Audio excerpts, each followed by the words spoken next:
Magic the Gathering has plenty of formats, from Vintage where you can play any card to Pauper where you can only play commons. Among these formats is Standard. Standard is a format where only the most recent sets are legal in the format, with something called set rotation keeping it in check.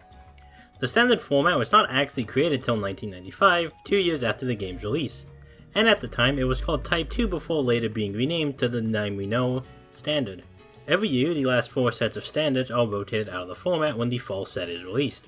There are generally 4 standard sets in a year that replace the ones that get rotated out and create a constantly rotating format. Strong cards deal with themselves, as rotation will take them out of the format after 2 years. As such, strong decks seldom get hit, as either better cards come to replace them with a new set, or they get rotated out of the format entirely, so bans very rarely occur in the format. However, sometimes a card is too good, and requires intervention before rotation naturally takes care of it. Generally, this is because they promote an unfun game state and provide too much power or consistency that it makes it hard for any new cards to move the meta in a format that is meant to be constantly changing. Before we get into it, if you enjoy this video, do leave a like and a comment, as it really does help me get into that juicy algorithm. And if you're interested in other banlist histories, do let me know down below. Anyways, obligatory YouTube plug out of the way, let's not waste any more time. When Standard was created, it inherited the ban list from Type 1, which is modern day's Vintage. There were some cards in the format that were already banned because of this, such as Scheherazade and Time Vault, but this video will be looking exclusively at the cards that were banned in Standard and not the ones inherited. This will also not look at cards that were restricted, meaning only one copy of that card could be played. Restrictions existing in Standard only lasted for a brief period of time, being discontinued in 1997, 2 years after the creation of Standard. The only cards restricted during this time frame was Balance, Black Vise, Land Tax, Hymn to Turok, and Strip Mine. In order to streamline the process, all these restricted cards were automatically moved to the ban list when Standard got rid of restrictions. There was only one card banned during the restriction age of Standard, and that was Channel in November of 1995. Channel was a very strong card, capable of using a life as a way to pay for mana. This meant you could pay 1 life to add a colorless mana at any point after use.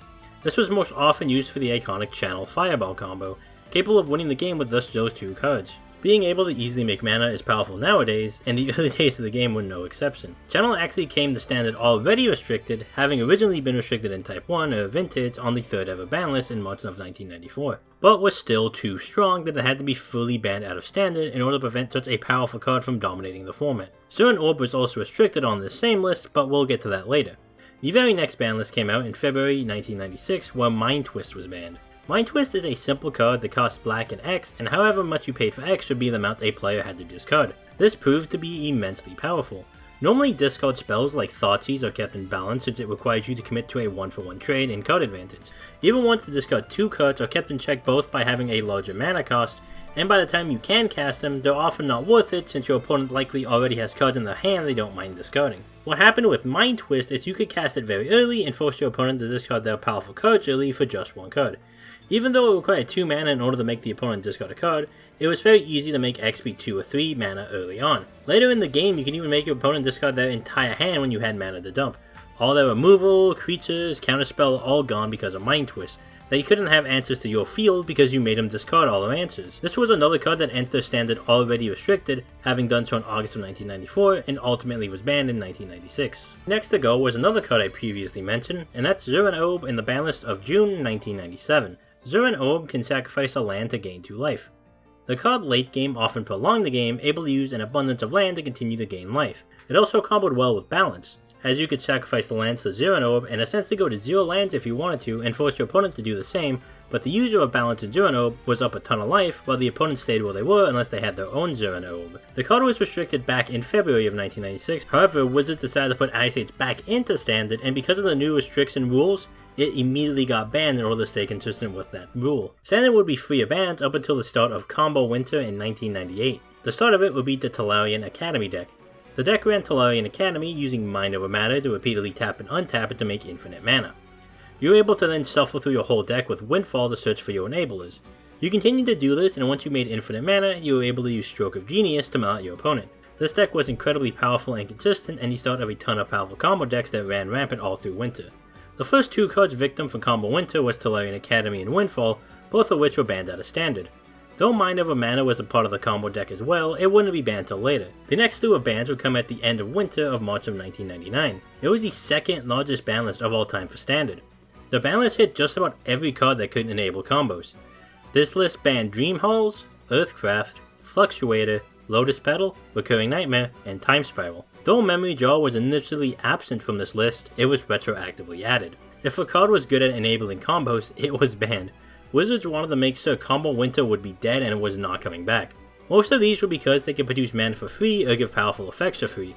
Dream Halls made it so you didn't have to pay mana cost at all, but just discard a card that shared a color with the card you wanted to cast. You were able to cast massive spells for the cost of discarding a card, and this enabled a ton of broken combos that could easily cheat out big spells. Earthcraft let you tap creatures in order to untap lands, which helped you ramp incredibly fast and easily. Fluctuator made cycling abilities essentially free, as there were many cycling cards in Standard at the time, and the discount made the cost a free discard to draw a card a lot of the time. Lotus Petal gave you 1 free mana for no cost while giving you an artifact on the field. Recurring Nightmare allowed you to easily combo with creatures with Death and Enter the Battlefield triggers, and Time Spiral let you mulligan your hand for free since it drew you a fresh 7 hands while untapping the land used to pay for it, making it even easier to search out your combo pieces. Memory Jar was the quickest ban ever at the time, being banned only 2 weeks after its release.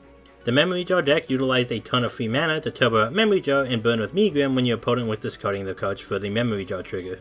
It was the quickest ban to a deck at the time, lasting only 1 event before being banned out of the format. The last combo card to go was Mind Over Matter, but this was in June of 1999, ending the age of combo for Standard. It was just too good in enabling combos, and the format was healthier if it was not in the format as opposed to being a part of it, and just like that, Combo Winter was over, and so were bans for a while. Since the formation of Standard, there had been at least 1 card banned each year. However, there was a 5-year free of Standard bans. But it was in June of 2004 where the streak would finally be broken, with one of the most broken standards of all time, the Age of Mirrodin. The first on the chopping block was Skull Clamp, one of the best equipments ever printed. When the equipped creature dies, you draw 2 cards. The standard at the time had plenty of cards that could sacrifice for free in both Affinity and Goblins, 2 of the strongest decks, and Skull Clamp was a part of that power. Goblins could equip for free, as Skirk Prospector would make the mana you need to re-equip Skull Clamp onto another Goblin, letting you draw your whole deck. Affinity on the other hand made use of Arcbound Ravager as a sacrifice outlet, backed up by Disciple of the Vault that also burned your opponent while you drew your cards that drew you into more free spells, for more fodder for Disciple of the Vault and Arcbound Ravager to keep drawing with Skull Clamp. Since Skull Clamp was an artifact too, it boosted your affinity count, and you drew into the affinity creatures you could cast for free. It was not uncommon to draw through your whole deck to deal a ton of damage with Disciple of the Vault, and win the game with a Shrapnel Blast to burn for the remaining amount of damage if you ever ran out of gas. Skull Clamp was banned in June of 2004, but Affinity still ran rampant. Even without the draw power of Skull Clamp, being able to cast spells for free was still very powerful. Affinity dominated the Mirrodin era of Standard, and it wasn't until the largest ban list of all time the deck would leave the format.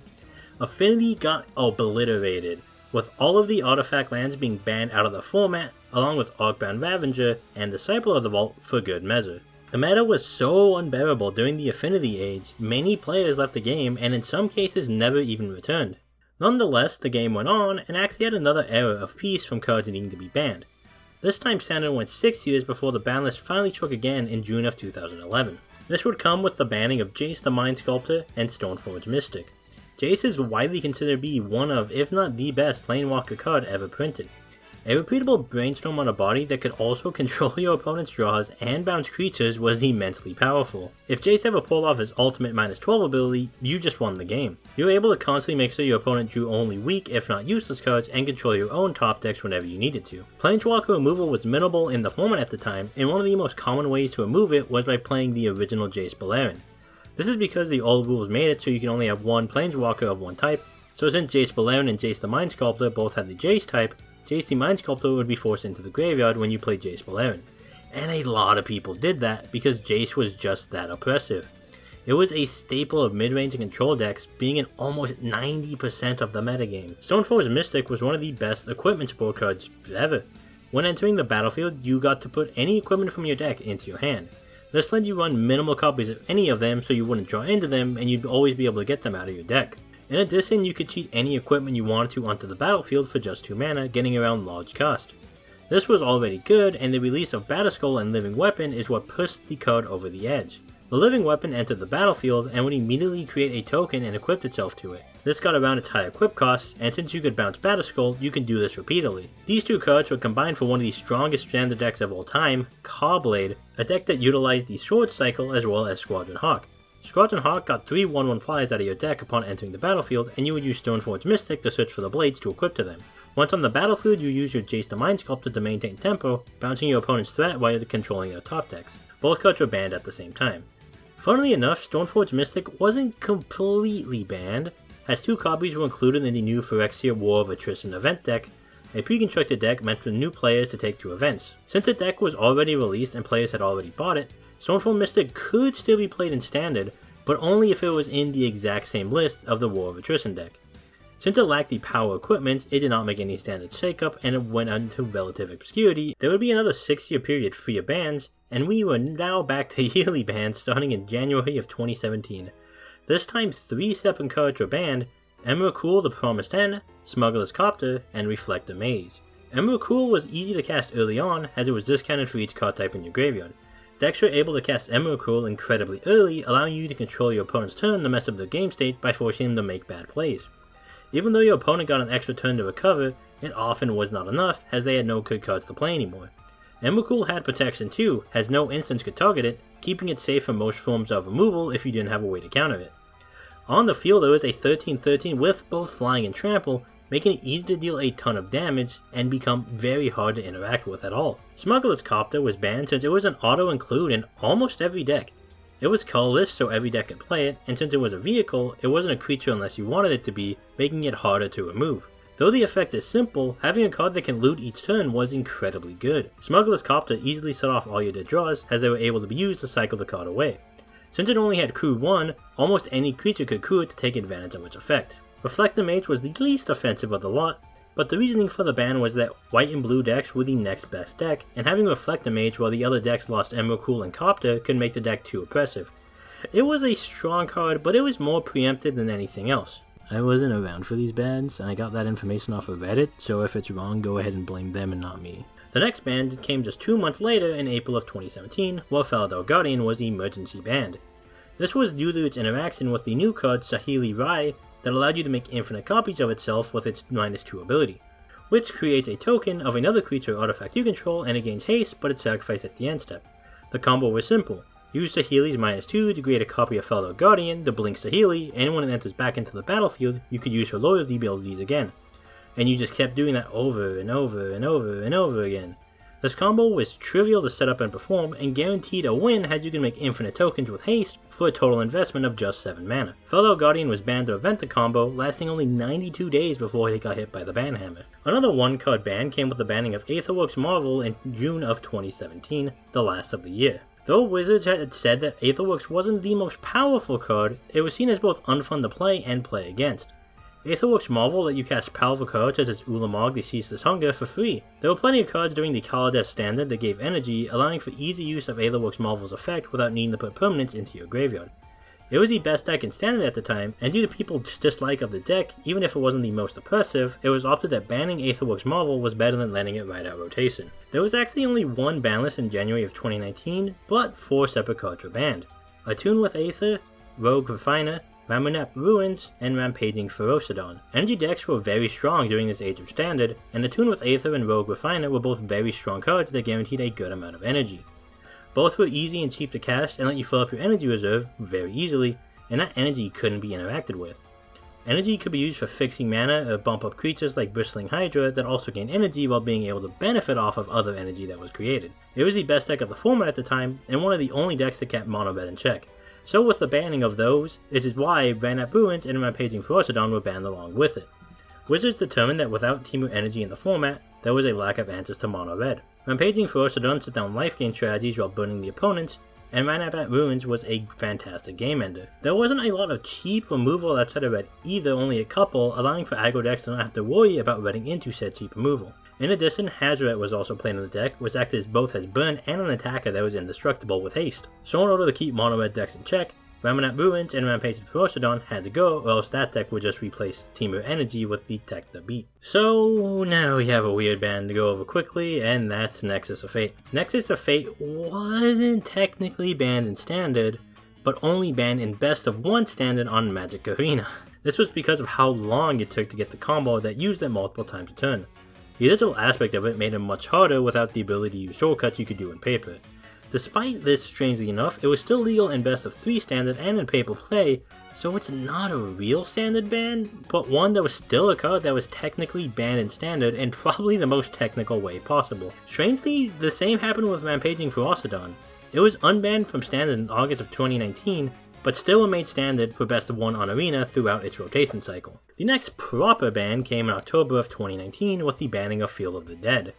The card created a 2/2 token every time a land entered the battlefield so long as you had 7 or more lands with different names. The deck was very powerful, making up a considerable amount of events, also playing Gyolo's Tireless Pilgrim that allowed you to put Field of the Dead directly onto the battlefield from your deck. It played a ton of ramp spells such as Circus Route, I definitely said that wrong, Growth Spiral, and Arboreal Grazer. Field of the Dead was very oppressive, and made many other strategies unviable as you were able to constantly have a stream of tokens being made. Field of the Dead didn't need much investment to work, as just playing lands would give you a board state. Board wipes hardly matter when you can make multiple tokens in a turn by just playing lands to bring your creatures back. It forced the metagame into hyper aggro decks to combat it, along with Planeswalker decks that were also strong at the time. Field of the Dead was just too good of a mid-range engine, and not many decks could compete with it, and it was banned to open up the format more. Of course, that's not the case, as the next ban list came only a month later in November of 2019, which hit 3 more cards to rein in the power of green food decks at the time. This would come in the form of bannings to Oko, Thief of Crowns, Once Upon a Time, and Veil of Summer. Oko Thief of Crowns was played in pretty much any deck that can run it, being seen in nearly 70% of decks at standard at the time. A recurable removal on a Planeswalker was amazing, and one that became one of the best cards ever printed, being banned in almost every format in Magic. All the creatures were irrelevant because you could just turn them into a vanilla elk. It was just as powerful in standard as it was in every other format, and was quickly removed only 1 month after its release. The same happened with Once Upon a Time, released in the same set as Oko and Throne of Eldraine. Since green was so played, Once Upon a Time was an auto-include, as if you played first you were able to search out your land for color fixing, or a creature if you wanted it, from the top 5 cards of your deck for no mana cost. Free spells are almost always going to be good, especially one in a color that was already the best one. So even if you didn't cast it for free, it was still strong. It was an instant as well, making it even better if you didn't choose to cast it first to do it later during your opponent's end steps. It was great for color fixing, and the amount of it in standard was pretty slim at the time, due to only having a 5-set standard since Eldraine bought fresh rotation. Digging deeper for lands you needed to fix your colors was fantastic, and Wizards saw it to be too good and decided to ban it. The last of the bans was Veil of Summer. The cycle of color hate cards had Veil of Summer give green far too much resilience. You got to draw a card if your opponent cast a blue or black spell, which was a nice draw, but all your spells were also unable to be countered for the rest of the turn, and gave both you and your permanents hexproof from blue and black, 2 of the most common colors for interaction. Veil of Summer made all green decks better, as it made your play so much safer and gave you max protection to all your permanents. This ended the bans of 2019, but now we enter 2020, the year boasting the highest number of banned cards since Standard's inception. The first half of 2020 was actually safe, but it was in June of that year that first bans came to be, with hits to Agent of Treachery and Fires of Invention. Fires of Invention boasted a high win rate that was over 50% with good matchups against pretty much the entire metagame. The card also wound up being problematic with upcoming sets, and boosted the card up even more to allow more powerful cards to be cast without actually needing to tap any lands. Fires of Invention was amazing, and allowed you to cast multiple spells without ever needing to worry about realistically paying real mana cost. Sure, you were locked into 2 spells and only during your turn, but there were so many strong cards that you didn't care about this restriction that it made the deck way too powerful. As for Agent of Treachery, it was banned namely because of how easy it was to cheat out. The primary ways of doing this was with Luca, Coppercoat Outcast's -2 ability, and Winota, Joiner of Forces. Agent of Treachery could steal any permanent when it entered the battlefield. Even if it left the battlefield, you still kept that permanent because he's just that good of a thief, I guess? This could even steal lands, putting your opponent on the back foot if you ever hit into it, especially early on. It could also steal a powerful creature if your opponent had one, and it was seen as very frustrating to play against, let's be honest, it was, as Agent of Treachery was always a threat of stealing any of your powerful permanents. The next ban list was in August of 2020, and it was probably the weirdest one. 3 of the 4 cards were already due to rotate out just that next month, those being Growth Spiral, Teferi Time Raveler, and Wilderness Reclamation. These bans were essentially chalked up by Wizards as rotating them early. All 3 cards were widely played, with Teferi Time Raveler completely shutting down the opponent's ability to cast instants at instant speed. This shut down your opponent's counterspells, and Teferi was able to make all your sorceries be castable at instant speed. It was also able to bounce any permanent to the opponent's hand while drawing you a card. It was a very broken Planeswalker for only 3 mana, and one that many were sick of seeing. It was very unfun to play against, and very little people started to see it go early. If anything, they wanted it to go much earlier. Growth Spiral was the least offensive of the lot. It was just a strong ramp spell, but nothing oppressive. Ramp had just been in the metagame for a long time, and it was a strong ramp card. It was also boosted up by Wilderness Reclamation, the other card banned in this ban list. They were the cornerstones of the deck, with Growth Spiral offering both draw power and ramp, while Wilderness Reclamation made instants even more powerful and allowed you to commit to your mana on your turn since they were going to be untapped at your end step anyways. Often they were played with the Fairy Time Raveler, with Bant being one of the strongest decks of the format. The other card of the 4 I've yet to mention is Cauldron Familiar, which was banned because the number of triggers for digital play, but it wasn't banned in Historic, the other digital format. It also mentioned being good against creature decks, but Cat Oven decks were far from oppressive. They were just solid decks, but they weren't broken by any means. It was a very strange reasoning for the ban, even more so when that same philosophy wasn't carried over to Historic, the other arena format. Next in line was Uro, Titan of Nature's Wrath, banned in September of 2020. This was the reign of landfall decks, propped up by the new toy Omnath, Locus of Creation, and Lotus Cobra. Uro was an easy way to ramp, draw, and gain life. Full Color Omnath was immensely dominant during the early days of the Zendikar Rising standard, and Uro was the first to go to attempt to rein things in. Since fetch lands like Evolving Wilds and Fable Passage were around, escaping Uro was rather easy, making it even easier for Omnath to get its landfall abilities at any point of the game. Uro's effect didn't just trigger when it entered the battlefield, but also when it attacked as well, giving you a permanent that will give you an extra land drop, triggering even more landfall abilities, while attacking with a 6/6. Wizards didn't want to ban any of the new cards from Zendikar Rising, so Uro took the bullet for Omnath, realistically the real problem card. But it was all for naught, as Omnath was banned on the very next list on the October 2020 ban list, just 7 days after its release. In addition, the other deck to beat in standard was Temur Adventure. Since Omnath got banned, some of toys from Adventure had to be banned along with it to keep the format balanced, and Lucky Clover was caught in the crossfire and banned along with it. Ramp was still solid, and with all the landfall payoffs running around, Escape to the Wilds was also banned in this ban list as well. The Zendikar Rising standard had so many ways to get multiple landfall triggers, even in the post-Uro world. Not only did things like Evolving Wilds and Fable Passage make you get 2 landfall triggers on one turn, but so did cards like Escape to the Wilds, which gave you an extra land top per turn. This made reaching the max number of landfall triggers for Omnath trivial.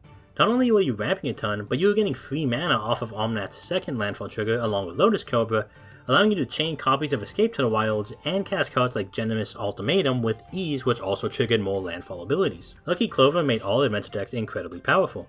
Being able to get 2 triggers of Stomp was able to take care of a lot of creatures, and completely shut down certain archetypes like aggro by copying removal spells to kill the cheap creatures. Copying Brazen Borrower and Lovestruck Beak were Copying Brazen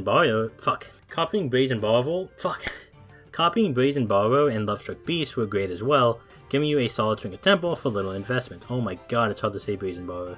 With the Omnath and Escape to the Wilds bans, Adventure would be the next strong deck, so Lucky Clover went along with it to keep the meta from devolving into a format with just one deck standing above the rest. 2021 would actually be free of standard bans. There was one slight exception with the Arena Standard 2022 queue, that only had cards legal in it that would be legal once rotation hit, but the new set wasn't out yet. The Book of Exalted Deeds was banned as it was near impossible to interact with.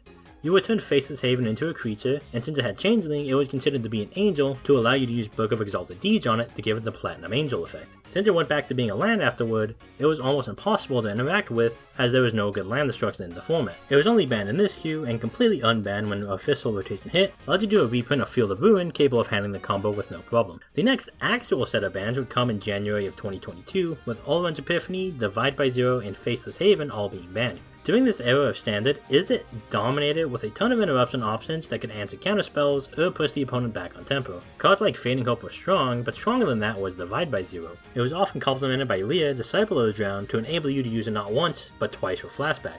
It also learned, allowing you to have a lessened side package that acts as a versatile set of cards you could get access to for whatever card you wanted at any given time, be it ramp, removal, or a way to bring out a bunch of creatures. It made for an incredibly strong answer to plenty of cards, and you delay cards until you got a counterspell to get rid of the card entirely. Allrun's Epiphany was played in the same deck. Generally, Izzet Epiphany decks stalled with cards like Divide by Zero.